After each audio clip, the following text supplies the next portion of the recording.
տեքստը խմբագրեց և կարդաց Արտավազդ Եղոյանը։ Երևան 1995 թվական։ Այո, մեր հյուրն է սիրված հեռուստամեկնաբան, դերասան, թարգմանիչ, ռեժիսոր Արտավազդ Եղոյանը։ Բարև ձեզ։ Համեցեք, ուրախ ենք, որ այսօր նստեմ, թե ձեր ձեռքերը համբուրեմ նոր։ Դա իմ պատանեկության և մանկության և հետագա տարիների սիրված գործն է։ Հիմա կարող եմ նստեմ։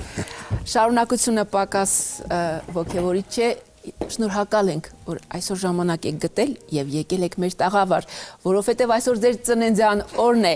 65 տարեկան է Արտավազդ Եղոյանը, ով կհավատա, հավատա, ես չեմ հավատում։ Շնորհակալ եմ։ Ընդունեք մեր շնորհավորանքները, լավագույն բարեմաղթանքները։ Ես էլ ասում եմ ինչ են ծննդյանս օրով կանչում։ Պարոն Եղոյան ջան, շնորհավոր ևս մեկ անգամ ձեր ծննդյան օրը։ Շնորհակալ եմ։ Եվ մենք սկսում ենք մեր հարցերը։ Շատ քիչ ենք ձեզ տեսնում հեռուստաեթերում։ Գրեթե միշտ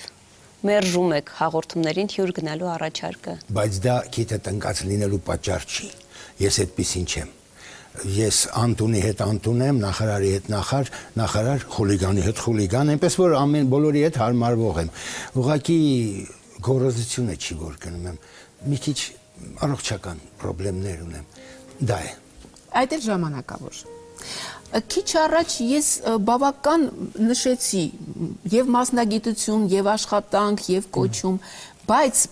պատկերացնել անգամ դժվար է, որ դուք ժամանակին աշխատել եք նաեւ սարքահաստորտ հեռախոսային հանգույցում։ Հարավային հեռախոսային հանգույցում որպես մանջոր ԱՏՍ-ում, հայերեն թարգմանել։ ԱՏՍ-ն է դա։ հայերեն ԱՏՍ-ը։ Երբ էր դա, որ թիվն էր։ 1969 թվականին անցա աշխատանքի հարավային հեռախոսային հանգույցում որպես մոնտյոր։ Հետո քիչ-քիչ սկսեցին առաջ քաշել, դարձա ստարշի դիսպեչեր։ Ահա։ Եվ ինչով էիք զբաղված։ Գնում էի տները, հեռախոսներն էի պատրաստում, և թողեք գլուխ գովեմ, և եթե կապավորների շատերը իմ տարեկիցները կլինեն, նրանք գիտեն, որ քաղաքում լավագույն մոնտյորն էի ես։ Մենք հավատում ենք, որովհետև մենք նույնիսկ ստուգել ենք դա։ Եվ այո, այս բանն ենք հնարավորություն լսելու մի մարդ, ով ձեզ հետ աշխատել է, ով ձեզ իմացել է այդ տարիներին։ Բան։ Ով։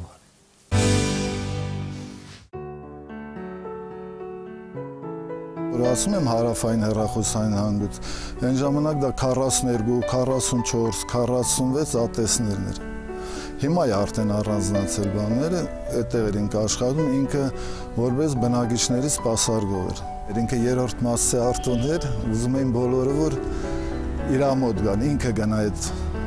սարքերը անի, ստուգումները անի, ամեն ինչ անի։ Դե երրորդ մասում էլ բոլորը որպես արտո գիտեին, բացի այդ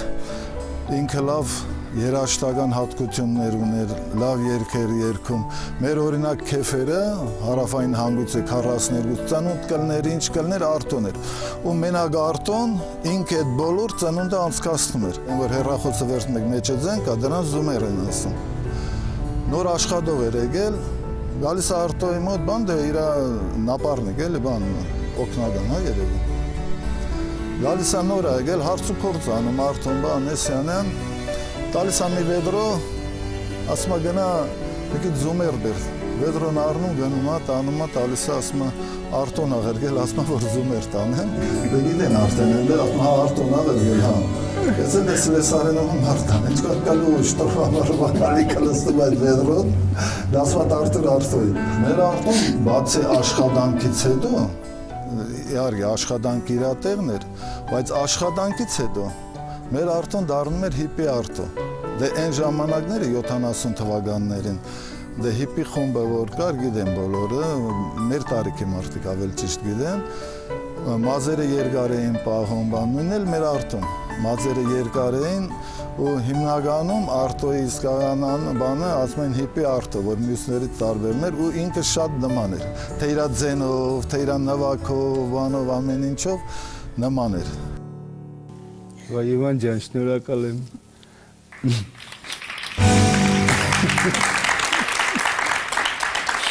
Ատեսից գանք Երգիծյանք եւ հումորի թատրոն 1976-79 թվերին դուք այնտեղ աշխատել եք, եղել եք համամիութենական փառատոների դափնեկիր եւ նաեւ ոսկե մեդալ եք ստացել որպես լավագույն դերասան ու երգիչ։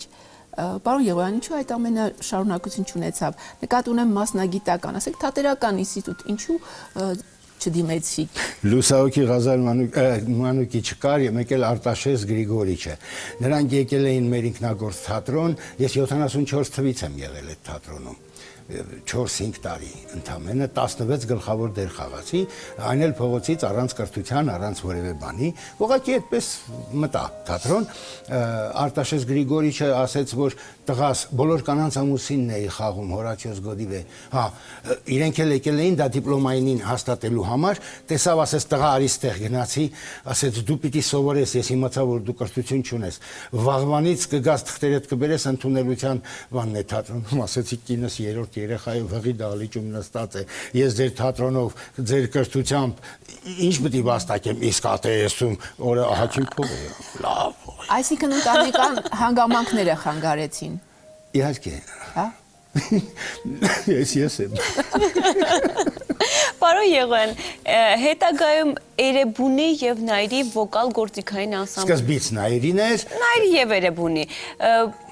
Այդ ժամանակ էլ եք երկար մազերով եւ հիփի հակուս 60 հիփի ունեի այն բմբուլներով սենց վինիտուի ոչ ճապաչի որ կա է դրա շորը գիտեք ինչ թանկարժ էր եւ ջինսը առաջին ջինսը այսա առաջին ջինս հագնողներից մեկն էի իսկ սա Կապկաս Թամաշանը Ղարայի դերում եմ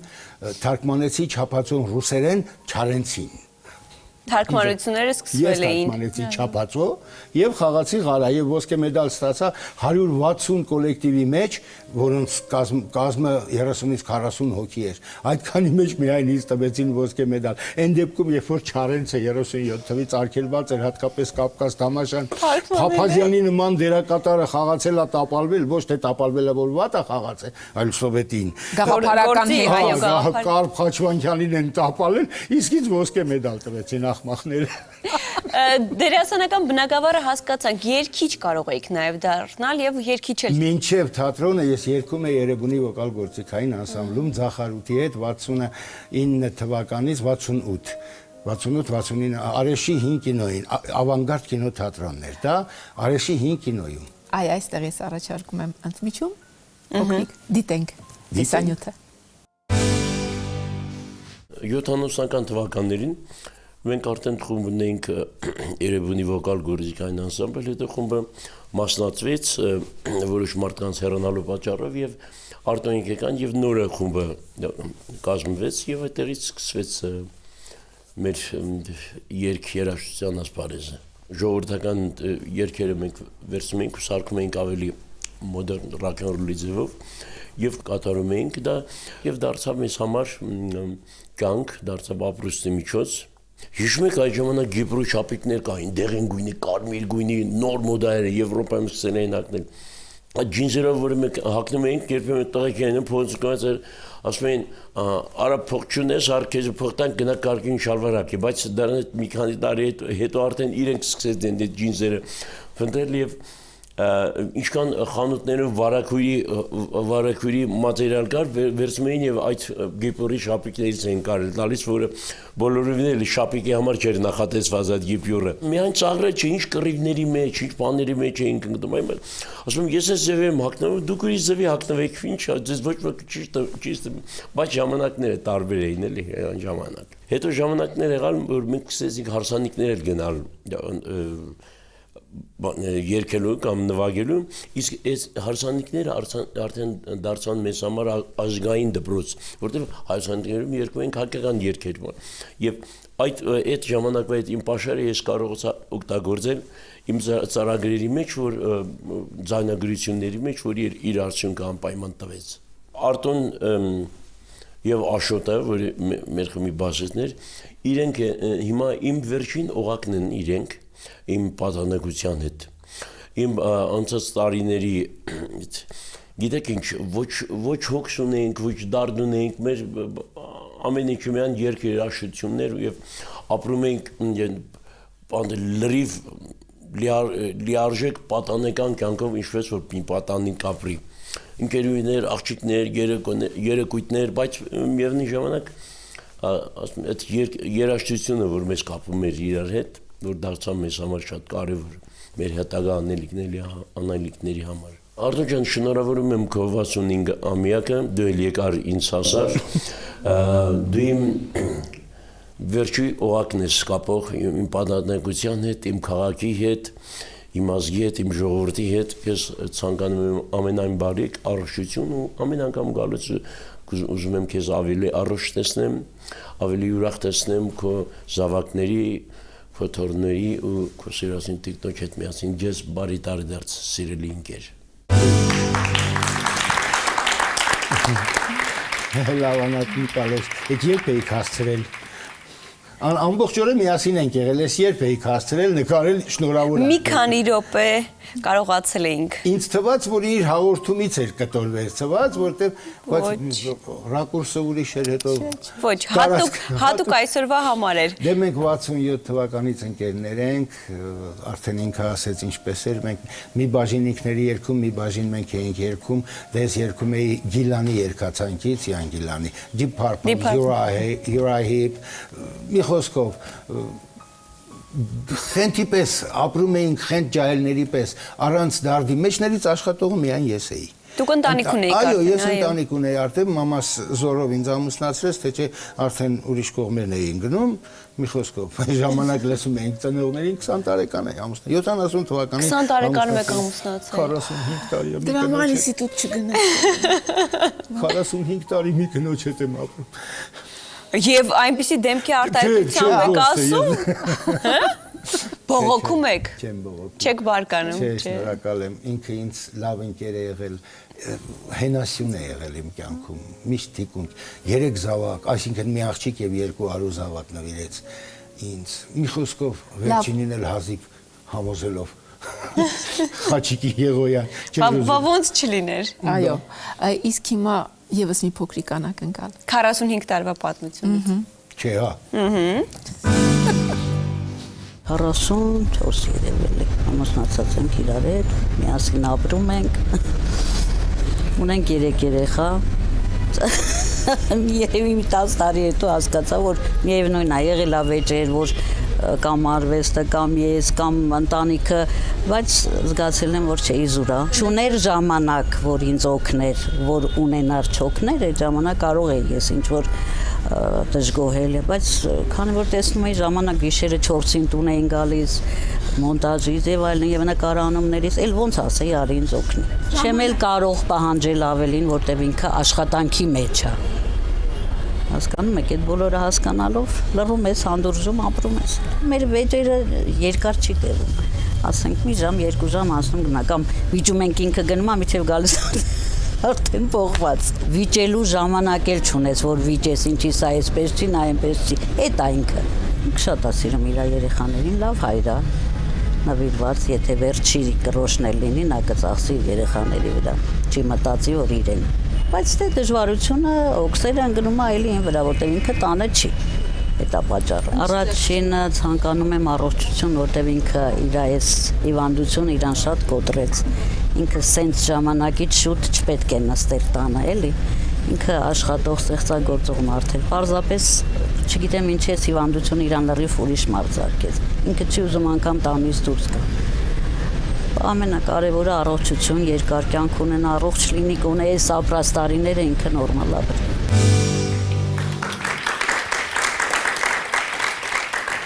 Այսքան անգամ, այսքան տարիների ընթացքում բոլորն ինձ ասել են տիկնոջդ հետ, արիտիկ, ոչ միտեղ չէր գալիս հետս նկարահանման, հիմանաստել ու բամբասում է ինձ ասել։ Բայց լավ բաներ էլ ասած։ Բայց ասեմ ձեզ, այդ հիվանդություն, որ ասում են քաղցկեղ չի, շաքարախտ է։ Պարոն Եղոյան, իրոք պետք է դա բարձրաձայնել, քանի որ ես էլ մի քանի տարի առաջ երբ լսեցի, այնպես միանգամից վախեցանք, որտեղ դուք եք երևի բարդացնում ավելի։ Բարձրացնելը չէ, դրանից հետո սկսեց ճնշման նոպաներ 5 րոպեում կարող է մի 100-150-ով բարձրանա ճնշումս։ Դրա համար դուրս չեմ Բայց գալիս։ երևի նաև հոգեբանորեն, հա, դուք Բայց 44 տարի աշխատեցի, հիմա մի 3 տարի ինքն է աշխատում, մեծ խոսում։ Ինձ թվում է 65-ից հետո հիմա ինքը անպայման։ Մենք այս հաղորդումը հենց այդ հույսով ենք սկսել։ այո։ Որ ինչ, որ եթեր կա։ Որ նոր ծնունդ հերոստատեսային նոր վերադարձ, նոր սկիզբ։ Գիտեք, գաղափարներ շատ կա, օրինակ իմ գործընկերի Էլմիրան, Կարենը գործընկեր, նրանց գլուխներում բազմաթիվ նոր ծրագրեր ու մտահղացումներ կան։ Մի 30-ն էլ իմ գլխում կա։ Հավաքվեք։ Այդ բոլորը Սկսեք։ հա, բերել, իմի բերել եւ երևի հնարավոր է բազմաթիվ։ Ես մի բան ասեմ, թող չնեղանան շատերը, երրորդ տալիքն ինչ արել է, այսօր հատվածաբար անում են տարբեր ստեղծագործական։ Հենց հասանք հերոստատեսությանը, հայերեն խոսացող DJ, երգիչ, դերասան, ԱՏՍ-ում աշխատող մոնտյոր, ինչպես հասակ հերոստատեսություն։ Փողոցից։ Տիկին Էլմիրային եւ Կարեն Քոչարյանին հետո բախտ ունեցա ճանաչել, սկզբից ուրեմն եսայանց էթիկը կար, երաժշտական խմբագրությունը մեր աշխատում, ինձ հետ էլ հեռախոսային ցանցում կաբելային բաներ, ինժեներ էր։ Դրա համար ընդեղից արդեն գիտեի իրեն։ Պատահաբար իր հետ քայլելիս հերոստա ռադիոպետկոմի շենքի մոտով Արտակ Արզումանյանին հանդիպեցինք, լուսահոգի Արտակին։ Եվ այդպես սկսվեց, Արտակը իմացավ, որ ահա որ մեծ ֆիլմադարան ունեմ, նույնիսկ ֆիլմեր եմ թարգմանել, մուլտիկներ, եկավ լսեց եւ սկսեց ֆիլմերս հանդիպումով եթեր տալ։ Մի բան պիտի ասեմ, որ գուցե կզարմանաք։ Հերոստատեսությունում հերոստացրագրի սցենարը երբ է գրվում։ Համենայն դեպս նախապես։ Երրորդ տալիքի սցենարը գրվում էր եթերից հետո։ Ծիծաղելի է, չէ՞։ Ինձ թվաց պիտի ասեք գոնե ընթացքում։ Ոչ, եթերից հետո միայն գիշերը կամ հաջորդ օրը, որովհետև չգիտեինք ինչ ենք անելու։ Մենք աշխատում էինք ուղիղ եթերում, եւ ամեն ինչ գալիս էր ռուսերեն մի լավ խոսքա սպանտանն է, այսպես անպատրաստի, մի անգամից։ Եվ ինչքան մարդ էր ուրախանում այդ հաղորդումները։ Շաբաթական, գիտեմ, ես դա մի անգամ զգացի, որովհետև շաբաթական մի հայերեն թարգմանած ֆիլմ էի տալիս։ Հետո եկավ այնպեսի մի պահ, որ պատուհանից նայեցի, դե ծառերը կտրել էին լրիվ։ Քաղաքում լույս չկա, բացի մեքենաների լույսերից։ Ասի ում համար եմ տանջվեմ մի շաբաթ, բռնեմ մի հատ ախմախ, շատ ախմախ ֆիլմ կար։ Մոտս այդ տվեցի, ասի դնենք գոնե 3 բառա ժիվոյ եթերում կթարգմանեմ։ Այդ ֆիլմը տվեցին գնաց, կոչվում էր Ծովային որոնումներ։ Ամբողջ օրս Ուղիղ ընթացքում եք թարգման։ Հայ, շատ։ Սինխրոն։ Այդ պետքան, հա բաց մի քանի նախագծեր։ Սինխրոն դուբլաժ։ Վերջը նաբով գնում են, պիտի ձուկ բռնեն։ Ուրեմն մի ժամ ու կես գնում են, ժամ 20 րոպե գնում են, վերջի 15 րոպեում ձուկ են բռնում։ Մի ախմախ ֆիլմ, անտանելի։ Վերջը հաջորդ օրը փողոցում ինձ բռնեցին օձիկից, մեռնեմ ջանիդ։ Էդ ինչ արեցիր, ինչ ա եղել։ Ակումուլյատորս 5-րդ հարգեի հանում, որ 3-րդ տալիքն այմ էդ ինչ կինոց։ Այդ օրվանից խելքս գլուխս հավաքեցի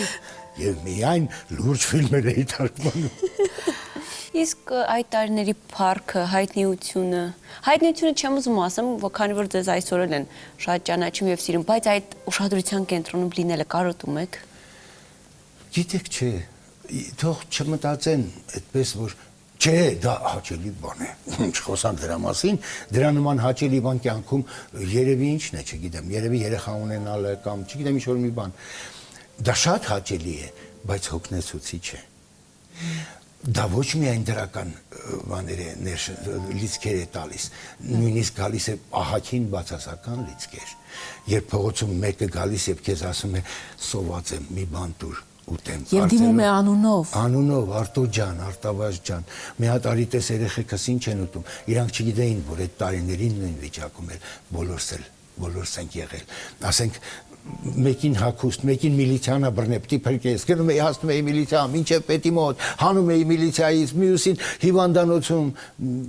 Ժամանակ չունեք, թե չէ այնպեսի պատմություններ կան, որ ապշեցուցիչ բաներ են։ Իրոք ժամանակ չունենք, պարոն Եղոյան, անընդհատ այսօր խոսում ենք Կարեն Քոչարյանի եւ Տիկին Էլմիրայի մասին եւ բնականաբար նրանք չէին կարող չլինել մեր եթերում այսօր։ Դիտենք տեսանյութը։ Չէ, լուրջ։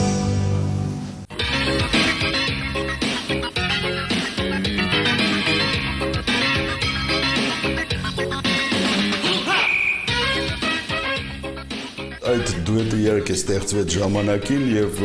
շատ շահեց հեռուստաէկրանը դրանից։ Ասեմ, որ աշխարհի ամենավատ ընկերն ես, աշխարհի ամենավատ մարդն ես, աշխարհի ամենավատ զավակն ես, աշխարհի ամենավատ հայրն ես եւ ընդհանրապես շատ վատ մարդ ես։ Արտավազդը կարող է, ասենք, ծննդյան օրերին չգալ, չշնորհավորել կամ ինչ-որ ուրախության ժամանակ, բայց որ Աստված հեռուպայի ինչ-որ նեղության մեջ ես լինում, միշտ հասնող է։ Մի նախադասությամբ ասած, գիտես այդ բառը շատ եմ սիրում, Չիլավեկ օրկեստր, մարդ նվագախումբ, որը էլեկտրականությունից սկսած, երգելուց, պարելուց, թատրոնում խաղալուց, ժող դերասան Արտավազդ Եղոյան։ Չունենալով ոչ մի կրթություն հեռուստատեսային եւ ընդհանրապես բարձրագույն կրթություն։ Շատ սիրում եմ քեզ Արտո ջան, շատ կարոտում եմ, շատ ամոթ է,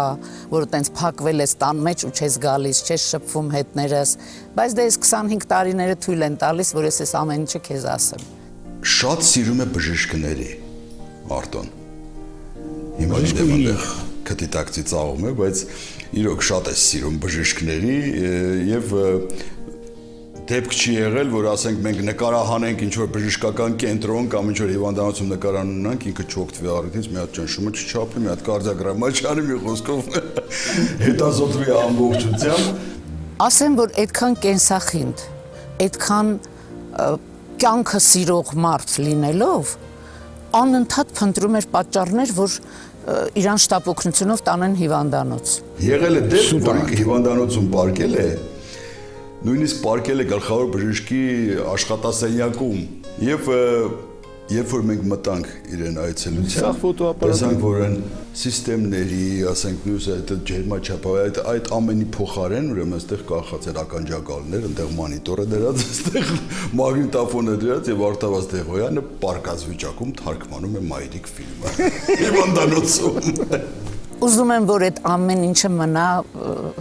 25 տարիների հեռավորությունից ու չտեսնենք, չհիշենք, բայց այդ ամեն ինչի կողքին ինքը շատ լավ ընկեր է, շատ։ Այն ինչ որ սկզբում ասեցի, սա ճակերտների մեջ կդնեք, խնդրում եմ։ Ես շնորհավորում եմ, ուզում եմ ասել, որ 65-ը սարսափելի տարիք չի, Արտո, հավատալ։ Դու քո կյանքում այնքան բան ես արել եւ համոզված եմ դեռ կանես, երբեք չեն կճվես։ Շնորհավորում եմ։ Հետո ելի կշնորհավորեմ տանը։ Արտո ջան, վստահ եմ, որ գիտես, որ նվեր ունեմ պատրաստած, բայց սա ուրիշ նվեր է, սա անակնկալ է քեզ համար։ Մտքովդ անգամ չի անցնի ինչ է այստեղ։ Ես փոխանցում եմ մեր ճկնաղ աղջիկներին, մեր մեջ ասացի, նրանք քեզ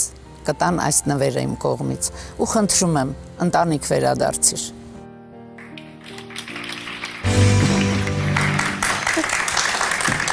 Շնորհակալ եմ։ Հուզվեցի շատ, բայց նախապես ասեմ, ոչ թե ես ուզում էի, որ ինձ հիվանդանոց տանեն։ Ես վատանում էի, ինձ չէին հավատում։ Չէին հավատում, որովհետև ասեմ ինչից եղավ։ 95 թվականին 5 շաբաթով պարկացրեցին կարդիոլոգիայի բաժնում։ Դու մի ասի, ենթաստամոքսային գեղձս է շարքից դուրս գալի։ Դրանք ստենոկարդիա բանարեցին ու սկսեցին անընդհատ նոպա է ունենում։ Գիտեք ինչի, որովհետև առավոտ շուտ կարակն ու մեղրն ու քաղցր բանը ուտում էի, դու մի ասա շաքար ունեմ ու վատանում էի։ Իրանք էլ ծիծաղում էին, չէին հավատում։ Դրա համար եմ վատացել, որտեղ ասես չեմ վատացել։ Նույնիսկ Պավիլոնում բարև ձեզ հարգելի հեռուստադիտողներ եւ այլն սենց էանում կլիպ էին տալիս ու մնգնում էի արդեն շաքարի դիաբետի կրիզից։ Այս մարդը չի սիրում հիվանդանոցներ, արդարացված էր, հասկացանք։ Ես ուզում եմ հիշել ինչ էի անելու։ Նվերը։ Ինչ որ նվեր էիք տալու։ Նվերը։ Տիկին Էլմիրայի նվերը փոխանցեմ ձեզ։ Հա, շնորհակալ։ Տեսեք որն է եւ կարծում եմ հետաքրքիր անակնկալ կլինի ձեզ համար, որովհետեւ դուք այն համարում եք կարծեմ կորած, հա? Ահա։ Եթերից հետո երևի թե չեք տեսել։ Չեք տեսել։ 15 տարի անցել է։ Բավական ժամանակ է անցել։ Մեր հաղորդումներից 1-2-ը Ձեր իրոք կորել են։ ծննդյան նվիրված, ձեր 50-ամյակի նվիրված։ Ահա։ Վագոնում։ Եկեք մի փոքր հատված այս պահին դիտենք։ Վագոնում։ Դիտենք։ Մայի գադա մայի։ Բագած։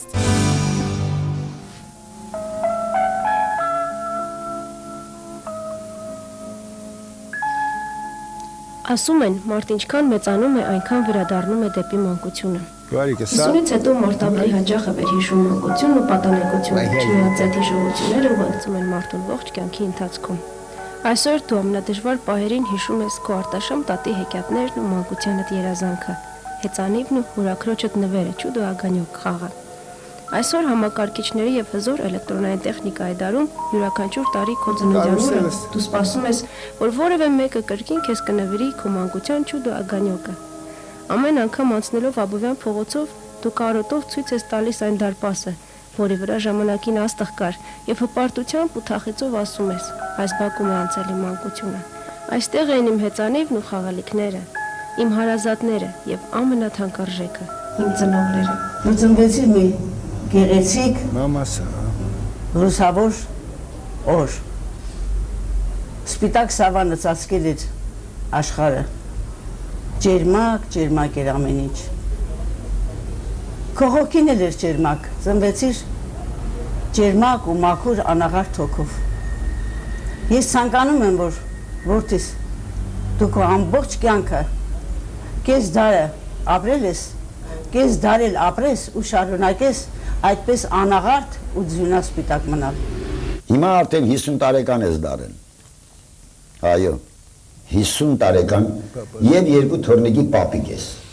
Կրկին ես տեսնում եմ քո այն սերը դեպի արվեստը, երգը, պարը, նկարահանումները, մոնտաժները, ինչ ասեմ տղա ջան, բարի ցանկություններս քեզ տղա ջան, քո շրջապատի հետ։ Երրորդ ալիքը նորից թող վերականգնվի, որտեվ այնտեղ որ ես հիմա բնակվում եմ,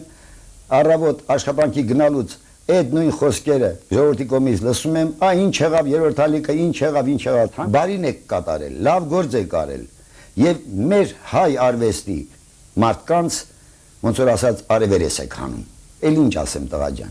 Եվ ելի մտովի տեղափոխվում քո բակը, քո փողոցը, քո դպրոցը։ Սակայն ամեն բան դեռ առջևում է։ Ուրեմն վստահ քայլիր դեպի 21-րդ դար։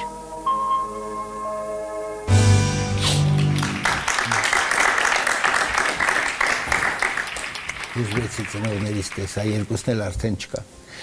Մեզ հետ չեն, բայց միշտ ամեն օր հիշում ու շփվում եմ իրենց հետ։ Եվ տեսանյութն էլ գոհարն էր հենց պատրաստել կարծես։ Գոհարիկի ձայնն է։ Անճանաչելի էր ձայնը, բայց Իմ գոհարիկի ձայնն էր։ Այո։ Գուգիկ էի ասում, դունչն էի բռնում այսպես։ պետք է ավարտենք։ Դժվար է, հա։ Այո, ժամանակը մոտենում է ավարտին։ Սիրելի Արտավազդ Եղոյան, ես միայն մի բան կարող եմ ասել։ Դուք դեռ շատ անելիքներ ունեք ու համոզված ենք, հեռուստադիտողը սպասում է ձեզ։ Վերադարձեք։ Էկրան։ Հեռուստա էկրան։ Հույսեր կան։ Գիտեք ինչ, իհարկե կան, որոշ խնդիրներից հետո գուցեև ես ինչ որ բան իհարկե կանեմ, որովհետև տանը նստած 4 պատի մեջ առավոտից երեկո մինչև մերոնք գալիս են։ Դա ձերը չէ։ Չէ, ինչ որտեղ իմն է ինչ առումով խրված եմ մոնտաժի մեջ։ Նյութերի ստուդիա է դրված իմ Հա, բայց երրորդ ալիքից հետո գուցե 4-րդ ալիք է։ Գուցե 4-րդ, Չէ, ալիքները մի խառն։ Պարոն Եղոյան, եւս մեկ անգամ շնորհավորում ենք ձեր ծննդյան օրը։ Սիրելի հեռուստադիտողները, այսօր մեր հյուրի Արտավազդ Եղոյանի 65-ամյակն է եւ հիանալի է, որ հենց այսօր դուք մեզ հետ էիք։ Ես ուզում եմ շնորհակալություն հայտնել թե ձեզ, թե նրանց, ովքեր հայտնվեցին էկրանին, թե նրանց, ովքեր այդ էկրանին հայտնվելու նյութը պատրաստեցին, եւ թե նրանց, ովքեր հենց հիմա նստած վահանակի մոտ կարգավորում են իմ ձայնն ու ձեր ձայնը, պատկերը, եւ նրանց, ովքեր ծափահարեցին, ուզում եմ, որ նրանց կյանքը լինի ուրախ, առողջ, որևէ խոչընդոտ չունենան ճանապարհին։ Երիտասարդներին ուզում եմ, որ այսօրվա մեր հրաշք երիտասարդներին ես միշտ մաղթում եմ,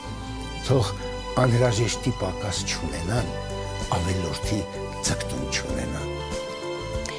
Այսօրվա համար այսքանը։ Կհանդիպենք։